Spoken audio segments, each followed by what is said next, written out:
that song, Welcome to the Jungle. How many of you have ever worked in a workplace jungle? Scary, isn't it? The statistics are even scarier. According to the Department of Statistics, Bureau of Statistics, 26 million businesses in the country. According to Gallup research, 74% of employees disengaged at work. A third of those employees actively disengaged. They're upset. They want to torpedo your company. Think about that for a minute. What does that cost each year in terms of money? Lost revenue, lost profits, lost productivity, high stress, not so much fun at home or at work. I believe there has to be a better way. I would love my clicker.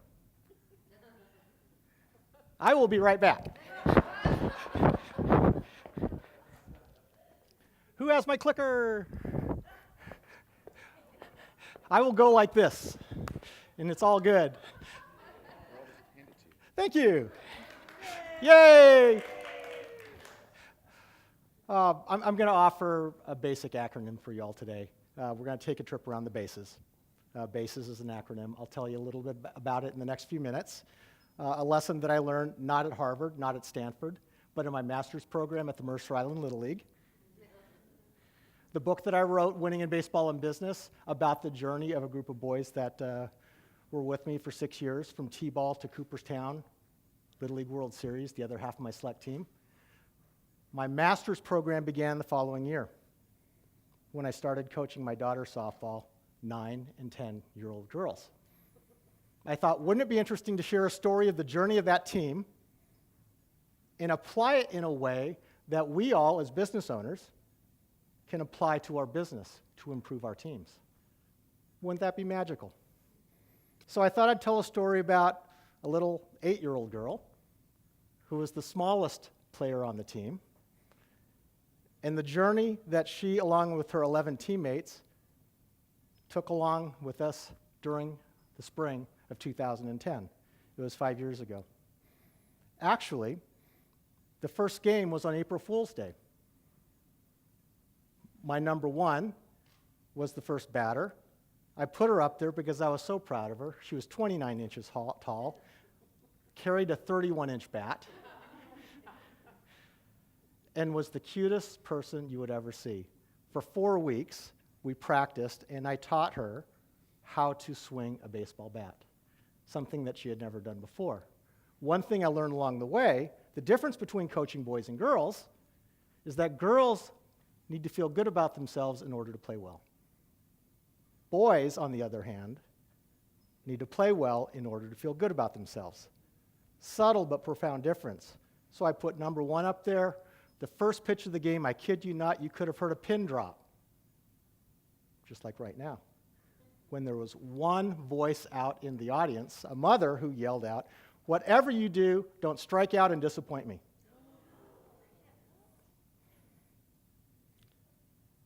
You want to talk about a jungle on the playground?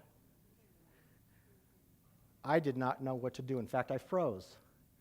And I watched in stunned silence as this little girl struck out. And I felt awful. The story that I'm about to share is a story that matters. I will close by sharing with you all why it matters. After the game, I remember connecting with my assistant coach. She was a brilliant psychologist of the 9 and 10-year-old mind. And she said, one of the things that we need to do real quickly is to define success for this team. Think your business.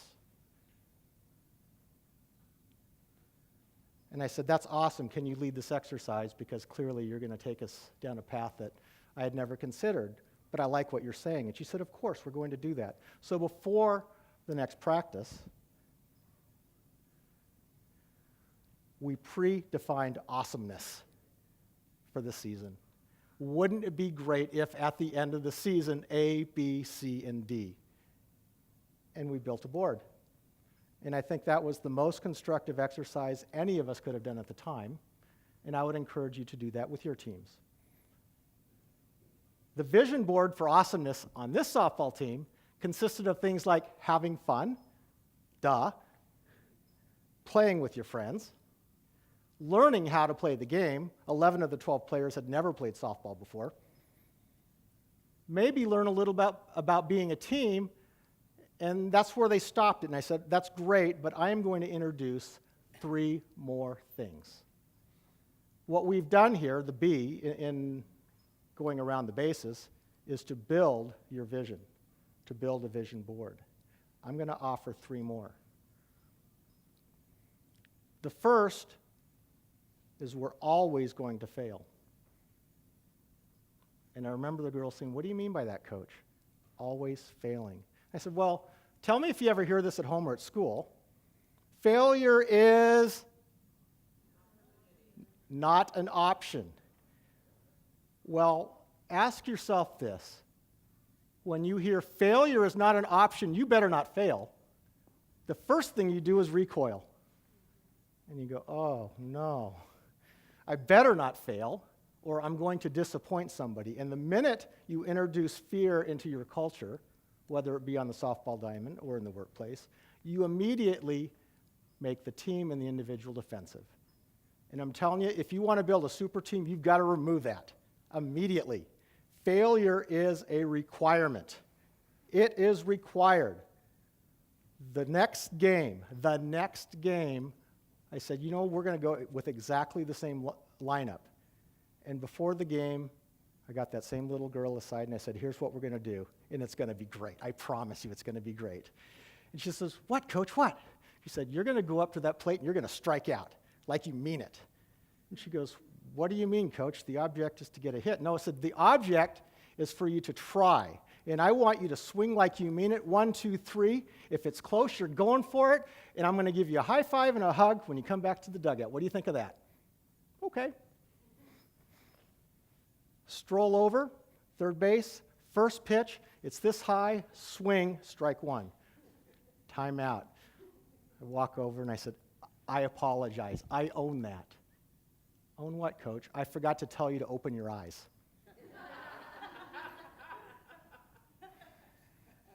You have to try. When I said failure is a requirement, I think you thought that I meant you have to strike out. And I said, no, you have to try. Try to fail. Go for it. Nobody walks on this team. Nobody walks on this team. Everyone tries. Over the course of the season, one of the things that we introduced was the idea that we stay persistent. At practice, we never gave up. The story I would tell, water boils at 212 degrees.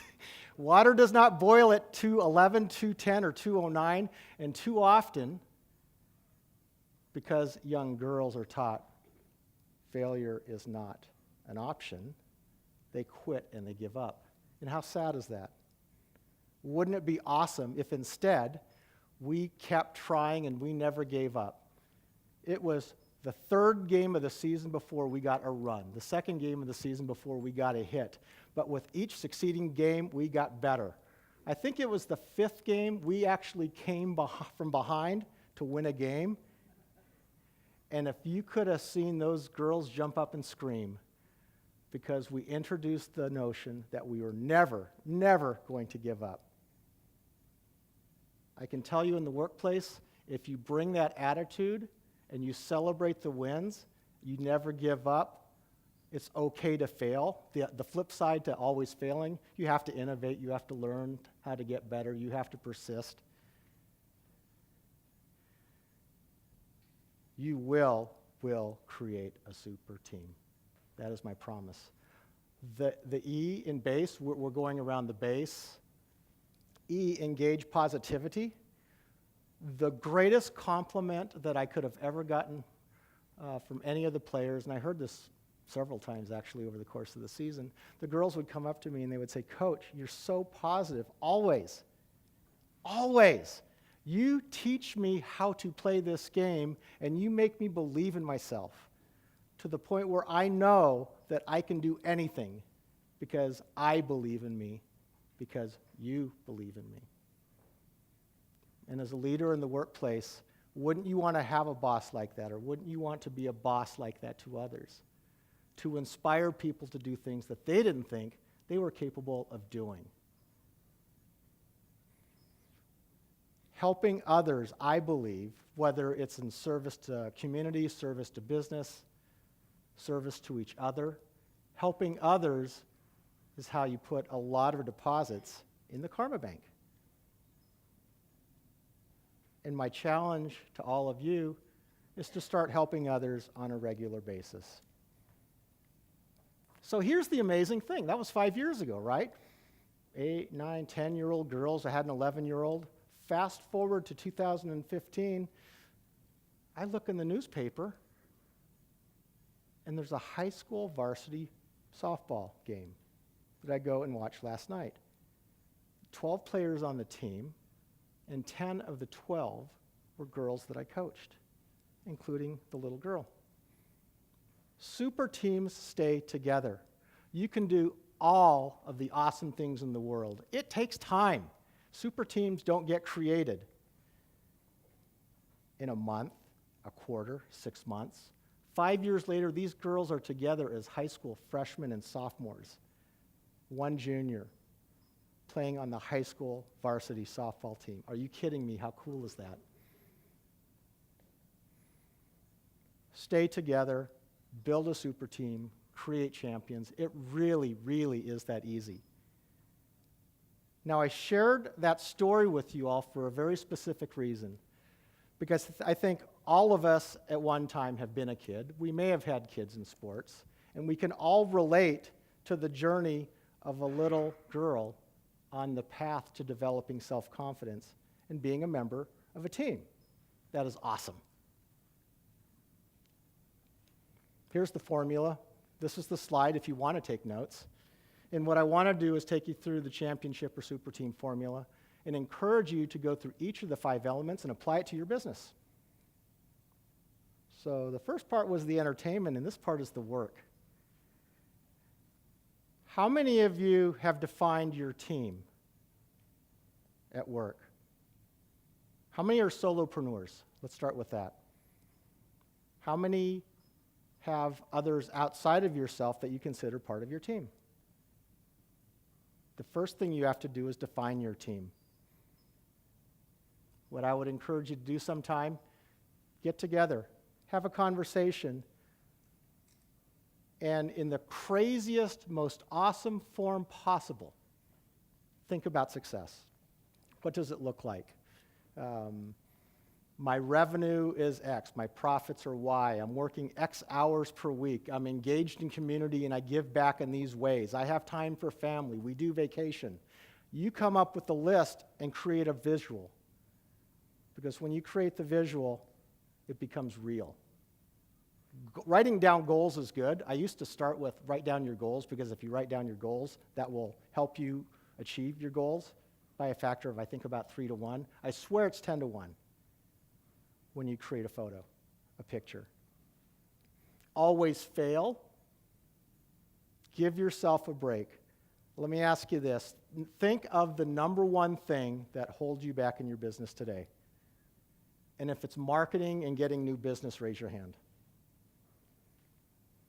If it is repeat business, referrals, raise your hand. If it's team building, come up with your number one thing, whatever it is, and ask yourself over the course of a week, how many hours do I spend trying to solve my biggest business problem? If you're like most people, you don't spend nearly enough time focusing on your biggest challenge, because we all engage in what's called avoidant behavior, because we don't want to fail. My advice, get over it. Fail, it's okay. Invest 2 hours every morning solving your biggest business problem. It's okay. Over time, practice makes permanent. Practice doesn't make perfect, it makes permanent. Stay persistent, never quit. Engage in positivity. Over time, build and strengthen your team. So I want to go back to why this story matters, because I think that's really important. Fourth game of the season, if you've ever coached youth sports, you have that moment. You have that moment where you go, this is why I do what I do. Fourth game of the season, we're getting ready to start the game. This little girl, I think she was batting fifth or sixth that day, came over to me before the game, and she said, Coach, I'm getting a hit today. In fact, I'm getting a hit first at bat. What a turnaround in 2.5 weeks. That's awesome. Tell me, how come? And she said, because you taught me how to hit. You taught me to believe in myself, and I do. And I'll never forget, I'm in the third base side coaching. Little girl gets up to the plate, and the first pitch comes right over, and she cranks it between the first and second baseman and turns to me with a huge smile on her face. And I yell, run! Run! And she goes, oh yeah. And starts running to first base, and there's number one running to first base while everyone else is looking at right field.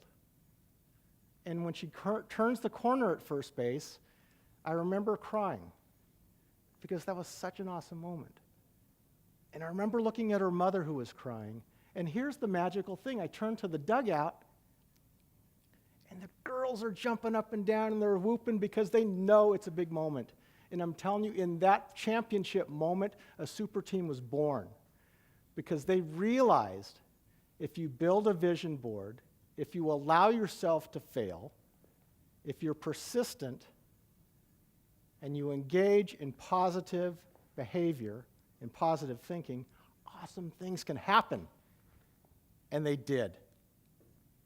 I'd like to think that moment right there is what encouraged the girls to stay together and play all of these years. I'd like to think that the strong base that we created in 2010 enabled them to do collectively what they've done. My call to action for each of you is to invest the time and build your super team. Thank you.